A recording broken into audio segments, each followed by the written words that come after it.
pembelajaran kali ini, alangkah baiknya kita berdoa dulu. Berdoa dalam hati menurut kepercayaan masing-masing. Berdoa dimulai. Berdoa selesai. Oke, sebelum mulai pembelajaran, kita absen terlebih dahulu ya.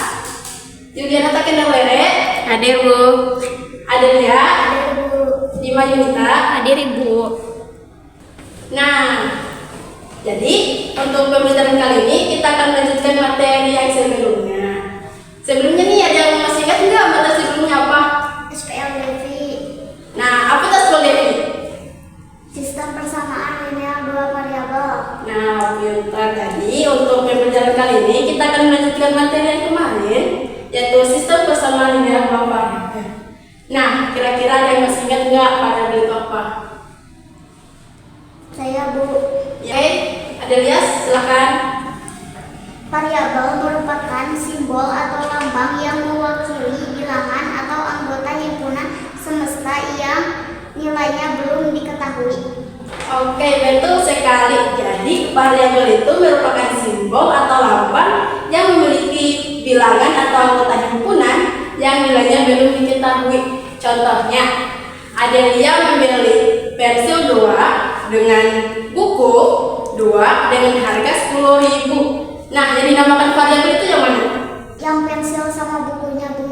Iya, betul sekali. Jadi pemisahan variabel itu seperti 2 pensil sama 2 buku. Gitu. Nah, dan juga variabel itu bisa dilambangkan dengan biasanya dilambangkan itu dengan S dan Y. Misal 2 buah pensil sama 2 buah buku. 2 buah pensil itu dilambangkan dengan huruf S dan 2 buah buku dilambangkan dengan huruf Y. Akan tetapi untuk variabel bisa juga dilambangkan dengan huruf lain, yang penting hurufnya kecil.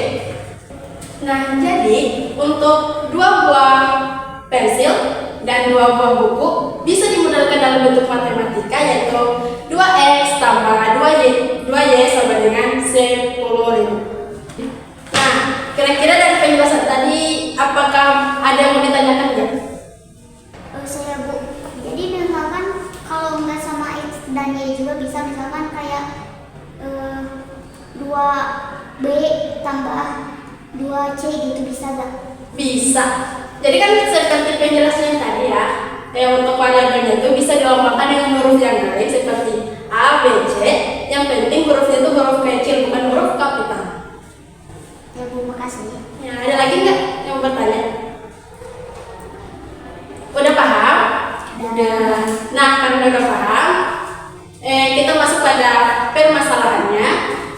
Nah, karena udah paham dari penjelasan Ibu tadi, sekarang kita akan membentuk sebuah kelompok yang satu kelompoknya itu dianggapkan 2 orang.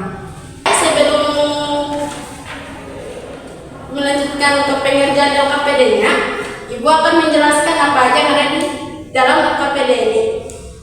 Nah, dalam LKPD ini ada nama kelompoknya. Nah, di sini harus diisi nama kelompok berapa, terus kelas berapa, dan anggotanya ditulis siapa-siapa aja. Nah, kemudian tujuan pembelajaran dari LKPD ini yaitu siswa bisa memahami apa itu variabel. 2. Siswa dapat memahami materi SPLDV. 3. Siswa dapat menyelesaikan masalah kontekstual yang berkaitan dengan SPLDV. Nah, di sini ada kompetensi dasarnya. Kompetensi dasarnya itu 1. Menjelaskan sistem persamaan linear dua variabel dan penyelesaiannya yang dihubungkan dengan masalah kontekstual. Yang kedua, menyelesaikan masalah yang berkaitan dengan sistem persamaan linear dua variabel. Nah, di sini ada petunjuk penggunaan LKPD. Yang pertama itu istilah identitas, kelas, nama kelompok, dan anggota kelompok pada kolom yang sudah disediakan. Jadi sebelum mengisi lembaran LKPD itu harus isi nama-nama kelompoknya, anggotanya siapa aja. Nah, yang kedua itu baca dan pahami pertanyaan-pertanyaan dan masalah yang disajikan dalam LKPD, kemudian jawablah pertanyaan-pertanyaan tersebut. Nah, jadi setelah kalian memahami penjelasan yang ada dalam LKPD, itu kalian harus menyelesaikan masalah yang ada dalam KPD. Nah, kemudian ada nomor 3, silakan melakukan diskusi dengan kelompok terhadap tugas yang disajikan dan catatlah jawaban-jawabannya pada tempat yang disediakan. Jadi, setelah kalian diskusi sama teman kelompok, kalian harus mengisi jawabannya pada kolom jawaban yang ada di KPD yang sudah disediakan. Nah, yang keempat itu, jika terdapat masalah yang tidak dapat diselesaikan, tanyakan kepada guru. Misalkan kalau ada masalah atau ada soal yang tidak dipahami nih, tanyakan kepada guru yang tanyakan kepada ibu. Nah, yang kelima, setelah diskusi kelompok selesai, masing-masing anggota kelompok mempresentasikan hasil kerja kelompok di depan kelas.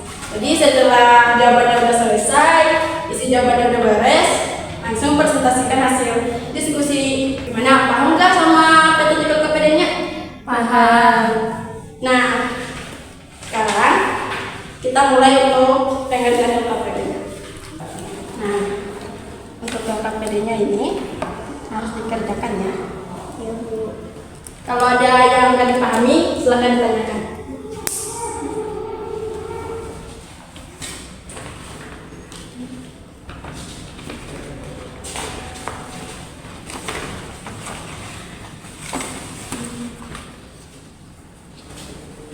Misalnya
di sebuah toko, Ibu Siti membeli 1 pieces klepon dan 2 pieces putu ayu dengan harga 15.000. Dan Ibu Ani membeli 3 pieces klepon dan 2 pieces putu ayu dengan harga 20.000. Berapa harga 1 pieces klepon dan 1 pieces putu ayu?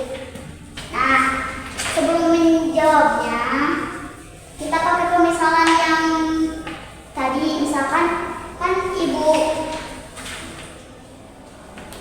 Siti membeli 1 klepon dan 2 putu ayu dengan harga 15.000. Jadi 1 kleponnya di pemisalan X dan 1 putu ayunya di pemisalan Y. Jadi 1X tambah 2Y sama dengan 15.000. Dan Bu Ani berarti 3X tambah 2Y sama dengan 20.000. Nah, kita pakai substitusi dulu. Nah, jadi X tambah 2Y sama dengan 15.000. Terus 3X tambah 2Y sama dengan 20.000. Nah, tinggal kurangi aja. Jadi negatif 2X sama dengan negatif 5.000. Jadi X sama dengan negatif 5.000 dibagi negatif 2 sama dengan 2.500. Nah, jadi harga 1 kleponnya itu 2.500. Nah, selanjutnya kan udah diketahui si nilai klepon itu jadi 2.500. Nah, selanjutnya kita akan mencari nilai si putu ayunya dengan cara eliminasi. Nah, dengan cara eliminasi persamaan 1 atau persamaan 2. Tapi saya di sini mengambil persamaan 1 yang Bu Ani yang membeli 1 klepon dan 2 putu ayu sama dengan 12.000. Kenapa saya mengambil persamaan 1? Karena X-nya 1, jadi 2.500 tambah 2Y sama dengan 15.000.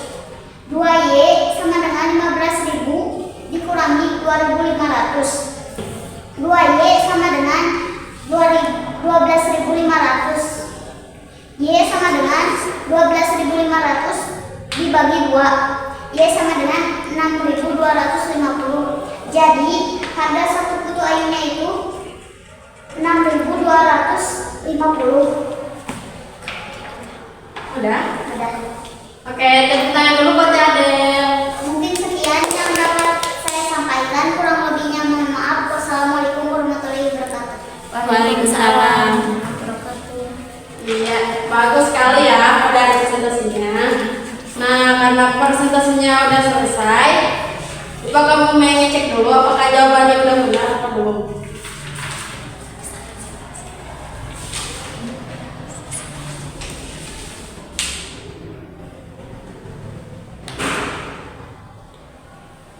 Iya, jadi untuk hasilnya itu hasil jawaban dari anak-anak semuanya itu udah betul sekali.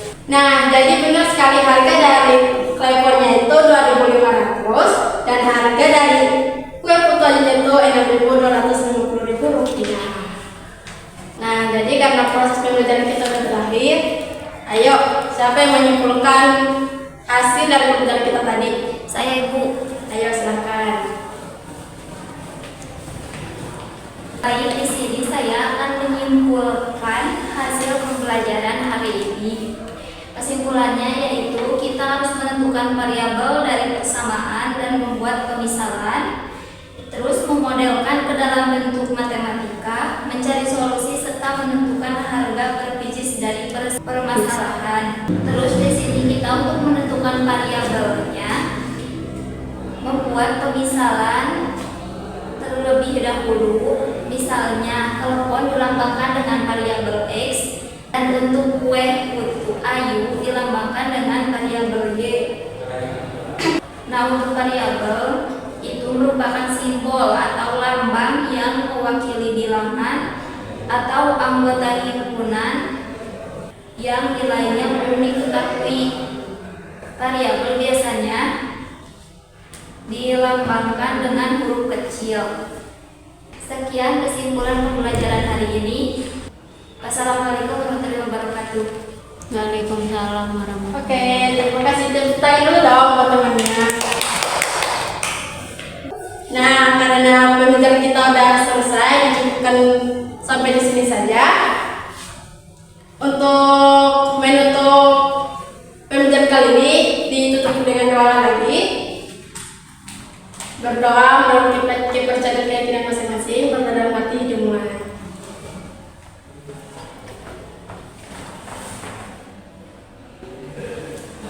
Berdoa selesai.